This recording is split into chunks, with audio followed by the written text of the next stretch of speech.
Kaleshwaram project వ్యతిరేకంగా ఈ project ఏదైతే 5 సంవత్సరాల క్రితము ప్రారంభించారో దాంట్లో 5 సంవత్సరాల తర్వాత సుమారు 1200 టీఎంసీ నీళ్లు పంప్ చేసే అవసరం ఉంది. కానీ చీఫ్ ఇంజనీర్ గారు ఏదైతే చూపించారో చాలా తక్కువ నీళ్లు పంప్ చేసి ఈ ప్రాజెక్టులో ఏదైతే వయబిలిటీ ఉందో ఉత్తమ్ కుమార్ రెడ్డి గారు కరెక్ట్గా చెప్పారు. ఈ ప్రాజెక్ట్ వయబిలిటీయే కొంచెము కష్టంగా ఉన్నట్టు వారు చెప్పారు. నిజంగానే 2 టీఎంసీ నీళ్ళే ఇంకా ఆపరేషనల్ కాలేదు, కానీ 3 టీఎంసీ నీళ్ళకు కూడా ఖర్చు పెట్టిన సంగతి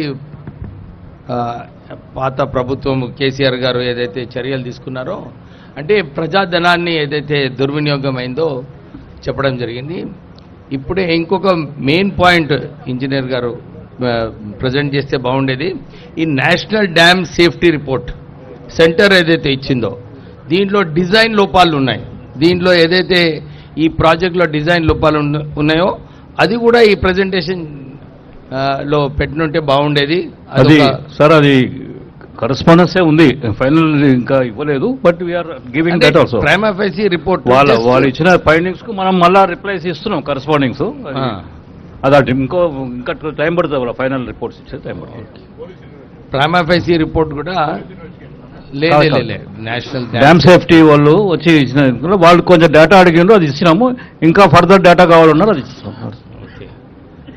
ఇంకొక విషయం ఏంటంటే వెంకటరెడ్డి గారు చెప్పినట్టు 152 మీటర్స్లో ఇంతకుముందు ఉన్న ప్రాజెక్టు ఇంప్లిమెంట్ చేస్తుంటే కేవలం 3850 ఎకరాలు రిహాబిలిటేషన్ ఉండే.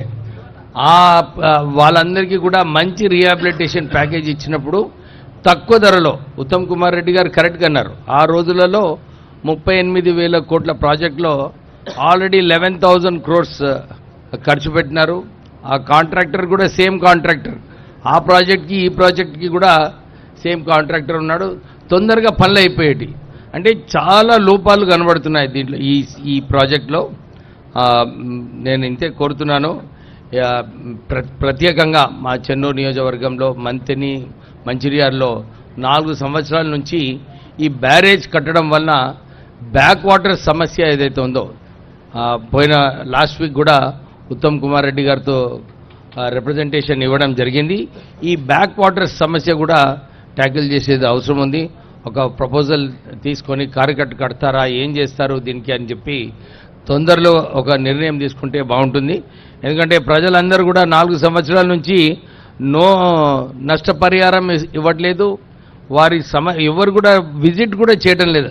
ఎవరైతే నష్టపోయినారో నేను మంత్రి గారికి రిక్వెస్ట్ చేస్తున్నాను, ఈ సమస్యను తొందరలోనే, ఎందుకంటే 1-2 monthsలో ప్రపోజల్ ఏదైతే మీ ముందుందో తొందరగా ఎక్స్పెడిట్ చేసి ముఖ్యమంత్రి గారితో మాట్లాడి ఇది కూడా వచ్చే వర్షాకాలం ముందు ఇంప్లిమెంట్ చేస్తే బాగుంటుందని చెప్పి కోరుతూ ఈ సమయం ఇచ్చినందుకు మీకు కృతజ్ఞతలు. Thank you.